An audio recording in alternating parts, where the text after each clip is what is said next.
welcome to my first ever cartoon deep dive.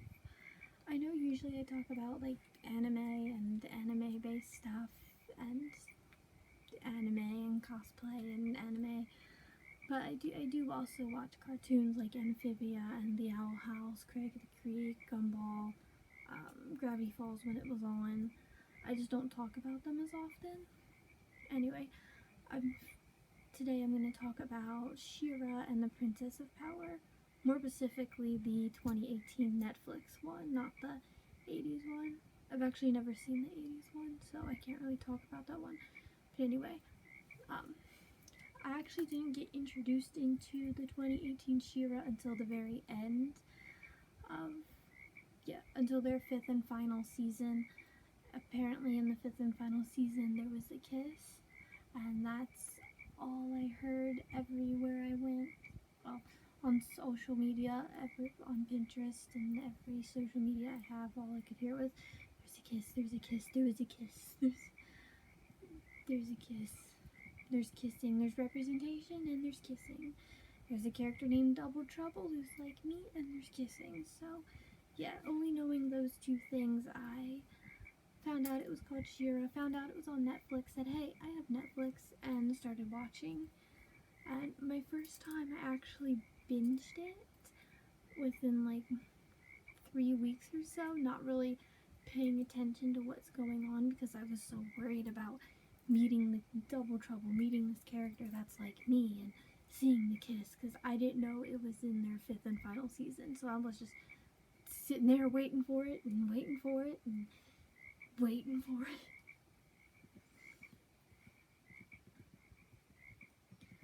Until I saw Entrapta for the first time and fell in love with her character. And that's when I was like, oh hey, maybe I should actually pay attention to what's going on, because it's actually very interesting. So yeah, the end of my first time watching it, I did really enjoy it. I was a little confused because I didn't really comprehend a lot of it, because I was so worried about the kiss and Double Trouble. So I actually did recently rewatch it, rewatched it for a second time, and I still enjoyed it. I'd probably rewatch it again because it's that good. It is very rewatchable. So yeah, I did watch it for a second time, and for this video, and I actually enjoyed it so much that I now cosplay Entrapta, since I relate to her the most. Anyway, let's get started. I will break this up just like my Avatar The Last Airbender. There's 3 seasons, there's 3 parts. In Shera there's 5 seasons, so there will be 5 parts, and each deep dive will be a season. It makes sense. So season 1 is obviously world building, but it's done in such a way where you don't have to watch the 80s version of Shera or even know anything about the 80s one to know what's going on. So we meet some of our main characters, Adora and Katra, and we learned that they are in a army, the Hordak army. This is Hordak. They're in the Hordak army, and the Hordak army is fighting the princesses. They fight against the princesses, who are, as far as the characters know, are these evil bad guys. So there's Katra, there's Adora, there's 3 others who are in Hordak's army, but they're more like side characters. They play a semi-big role in like certain episodes, and that's it. I don't have a picture of them, but I do have a picture of Shadow Weaver, who is Adora and Katra's caretaker and army trainer. And once we establish that they're an army and they're against the princesses and all of their deal, we then cut to the big bad scary princesses, or at least one of them. Her name is Glimmer. We then cut to Glimmer, and we meet Bo, her best friend. And Glimmer wants to show her mother that she's not a little kid. That she's not this little defenseless princess. She can handle an army. She wants to take back her territory from the Horde, from Hordak, and she can do it. She's not a little kid, she can do it. Meanwhile, Catra and Adora actually sneak out of the Horde's territory, and all four, Adora, Catra, Glimmer, and Bow, end up in the same forest.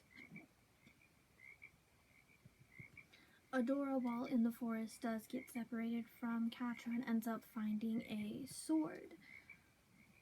This sword.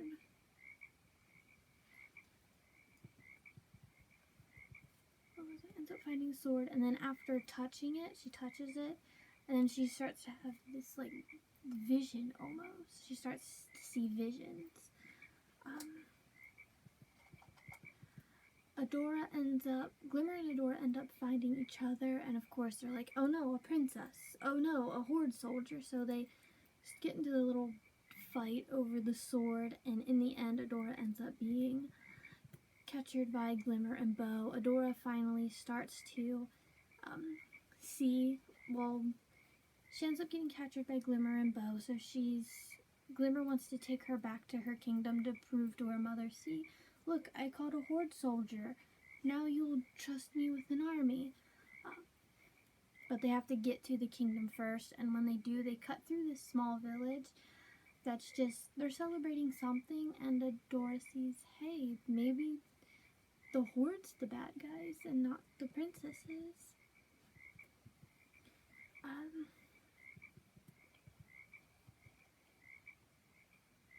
Okay.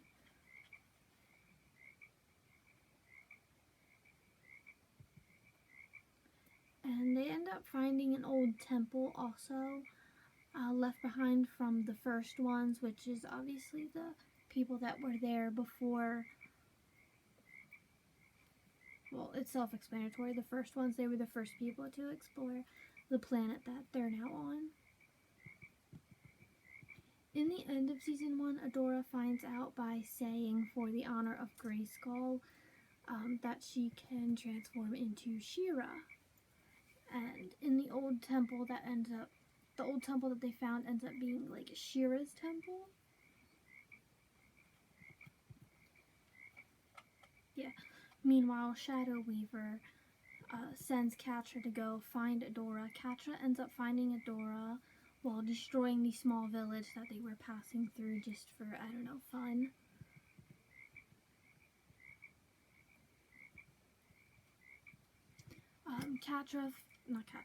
Adora finally sees, like, the Horde is the bad guy. I was part of the bad guys. Oh no. She finally, like, her eyes finally open up and she sees what's going on and what the Horde's actually planning. Adora actually refuses to go back with Catra. Catra gets mad, and in the end, Adora meets Glimmer's mom. They finally, after getting into a cat fight with Catra, Catra retreats and they end up, Glimmer, Bow, and Adora do end up making it to the kingdom, and Glimmer does end up showing off, hey, I caught a Horde soldier, you can trust me with an army now, to her mom, who's right here.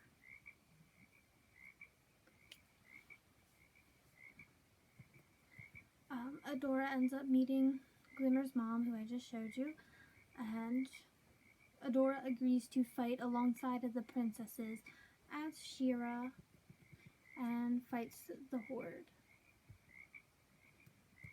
And once she agrees to do this, they have a little council meeting, little warrior council meeting, only to find out none of the princesses showed up because they are too busy protecting their own kingdoms and worrying about themselves.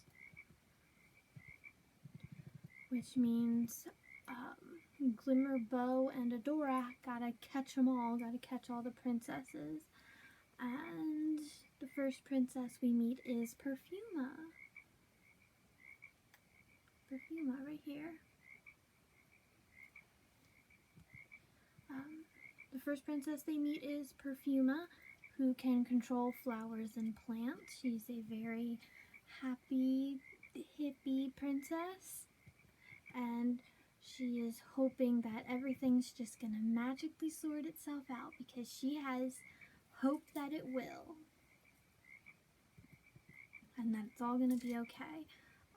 Shera ends up inspiring her to be the hope for her people instead of waiting for hope with her people. So be the hope instead of waiting for it. And then she agrees to join the rebellion with Glimmer, Bow, and Adora, and off they go. She ends up joining them, and off they go to find another princess. Meanwhile, back at the Horde, Shadow Weaver uses this magic, like Ursula from The Little Mermaid style, then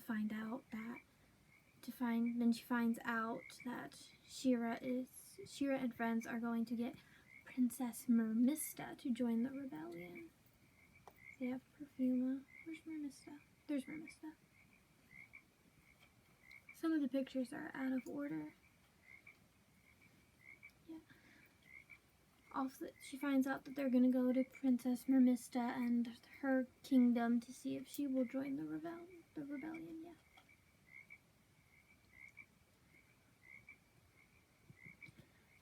Catra and a new character, Scorpia, who's right here. We almost had the same hair. At least we did until I started growing my undercut out. Anyway.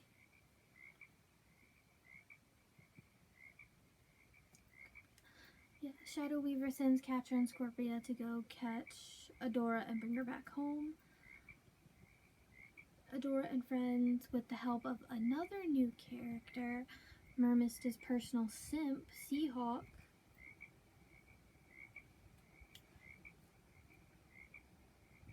they make it to Mermista's kingdom that is mostly abandoned because she has a magical sea gate protecting her kingdom.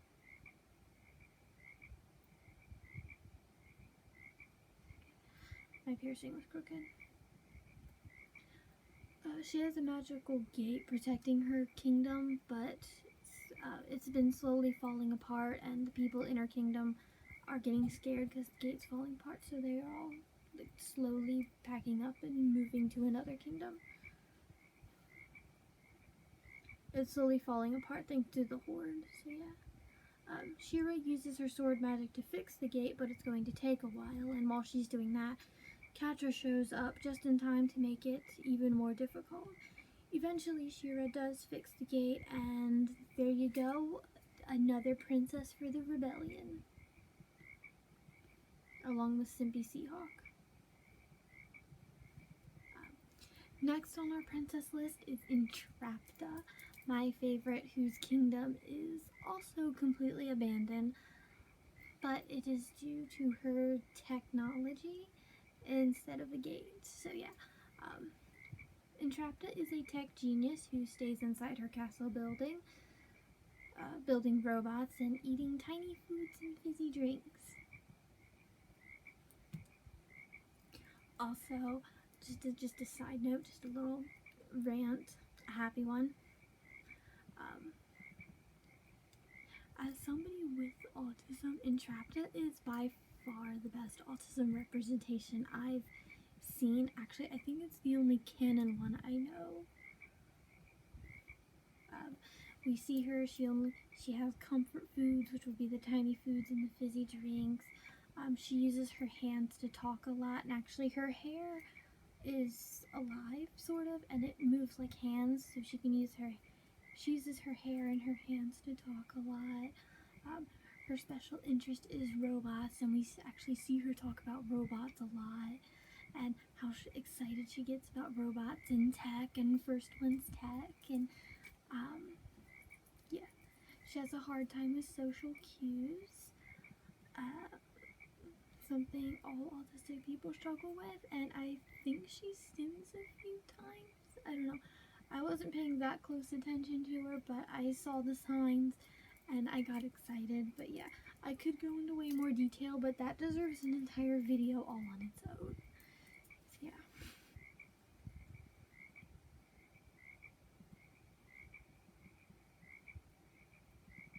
So, anyway, getting back to the story.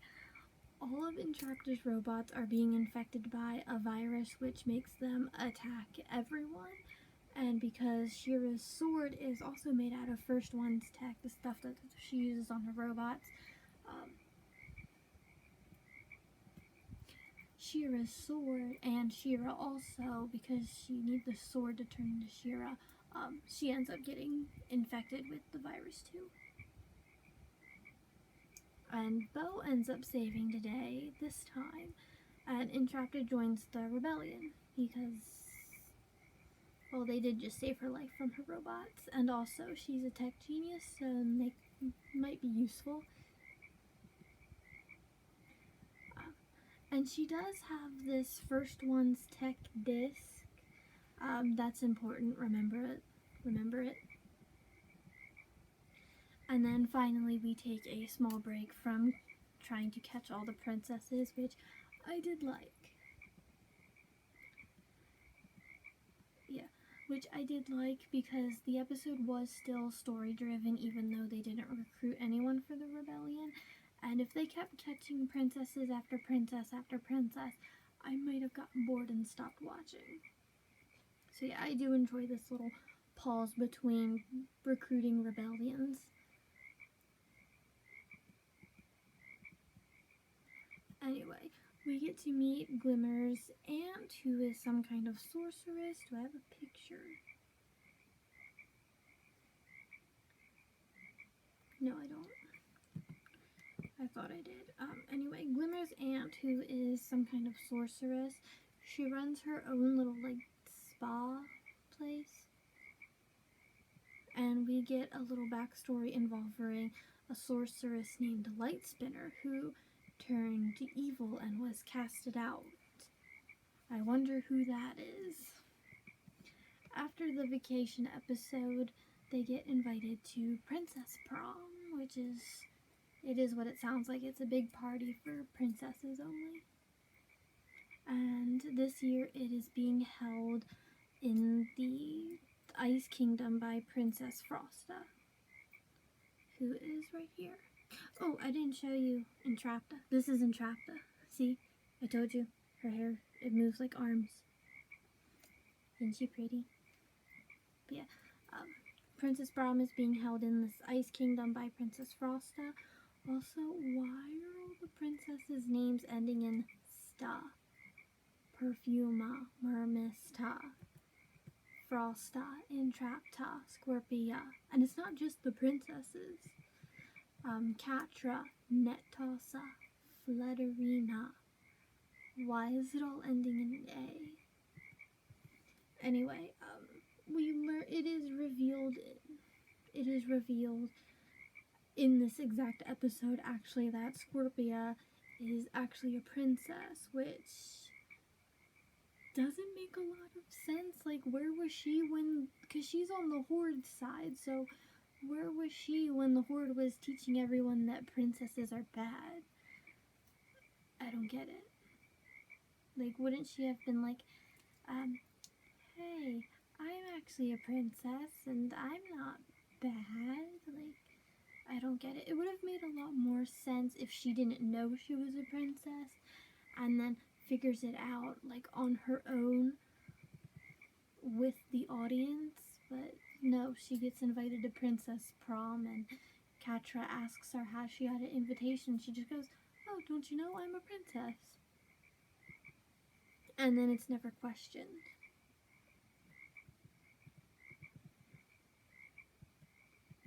Okay, at Princess Prom, because Scorpia you're allowed to invite one person, and Scorpia invites Catra. Catra messes with Adora, and with Adora's attention on Catra, Scorpia plants these melting crystals around the ice palace. The crystals start to go off, and in the chaos of them all going off, Catra and Scorpia make it out with Bo, Glimmer, and the sword. Adora plans a rescue mission, and she has all the princess pals to help. Adora ends up getting trapped by Glimmer. No, Adora ends up getting trapped. Glimmer ends up saving herself and Adora. there should have been a period there. But right before they can all escape from the horde, Catra shows up with Adora's sword, and surprisingly, she turns the sword around and gives it back to Adora. Which, wow. And that leaves Adora confused but thankful. They all escape except for Entrapta. She gets lost, stuck behind. Catra ends up finding Entrapta hidden in the vents. Catra at first treats Entrapta like a prisoner, then once Catra realizes Entrapta's pretty harmless and is also very useful with technology, she convinces her that Adora and the other princesses don't care about her and that's why they left her. And that they aren't coming back and to join the horde.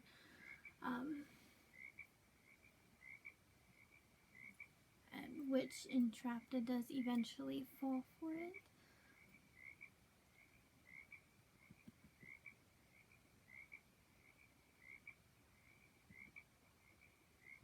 And so, but Catra doesn't fully trust Entrapta just yet, so Catra ends up having to go out and find Entrapta tech and then brings it back to the horde for her since she doesn't fully trust her yet. Both Catra and Adora, Catra ends up finding the Shera tower that Adora is in and ends up sneaking in there and tries to steal some tech.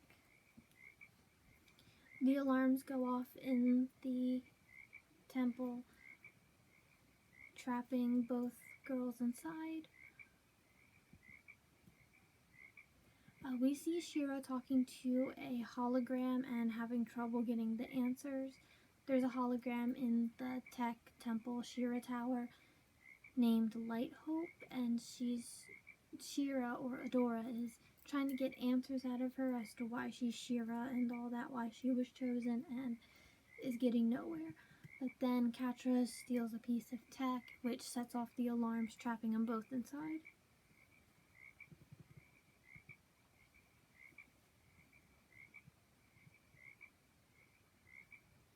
Okay, so Adora ends up saving herself and Catra from these security spiders that appear. Instead of security guards, they're security spiders.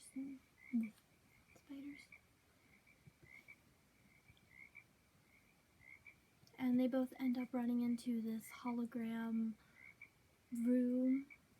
This like hologram memory room. It's weird. It takes your memories and projects them into the room.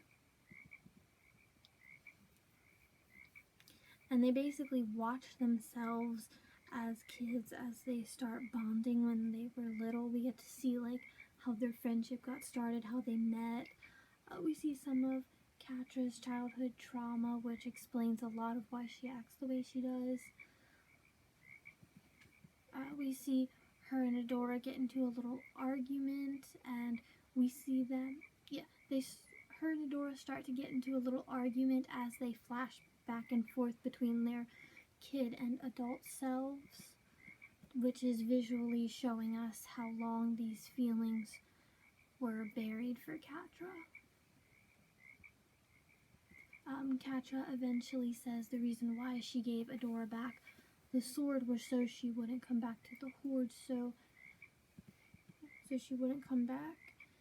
Catra leaves the temple, ends up leaving the temple, and gives Entrapta the little data crystal she stole from the temple. Meanwhile, Adora finally gets to talk to Light Hope, the hologram, and finally gets some answers, and we learn that the first ones were space travelers, and Shera was a champion among them.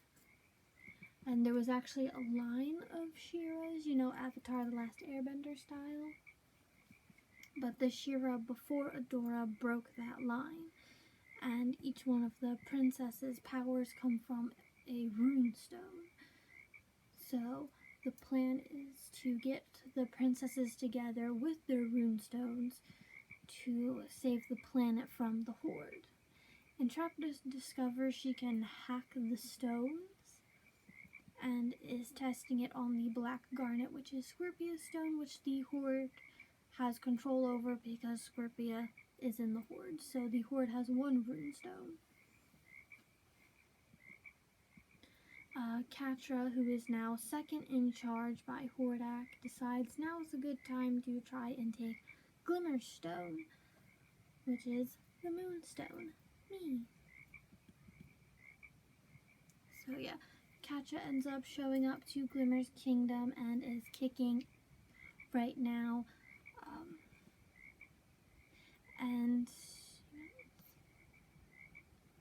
And it actually seems like they're going to get the Moonstone till Simpy Seahawk and Mermista come to help along with the other princesses.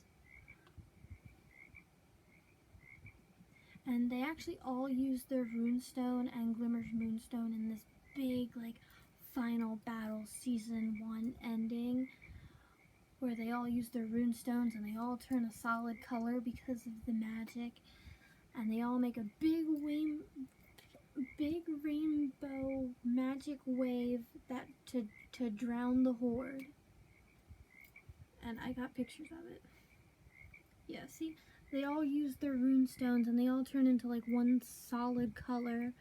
You can see Burmista, Perfuman, and Trapta here, and then they all come together and they turn in big rainbow wave to drown the Horde. Big magic rainbow wave. And I assume if you look down here, this is Nettossa and this is Spinnerella. I assume they are also princesses because obviously they both turned a solid color and you need a complete runestone to do that. But it was never confirmed in the show, or at least to my knowledge, unless I wasn't paying attention. I don't know if they were princesses or not, because they only really, when they had the little war council meeting, those two were the only two that showed up. So I don't know if they're princesses, if they're guards, or what, but they're a solid color, so I assume they're princesses. Yeah. And that is the end of season 1. They end up saving Glimmer's Moonstone. I really enjoyed this, and I couldn't wait. I can't wait to do more. Okay, I already said that about Avatar and breaking it up. So anyway, thanks for watching. I'll see you next time. Bye!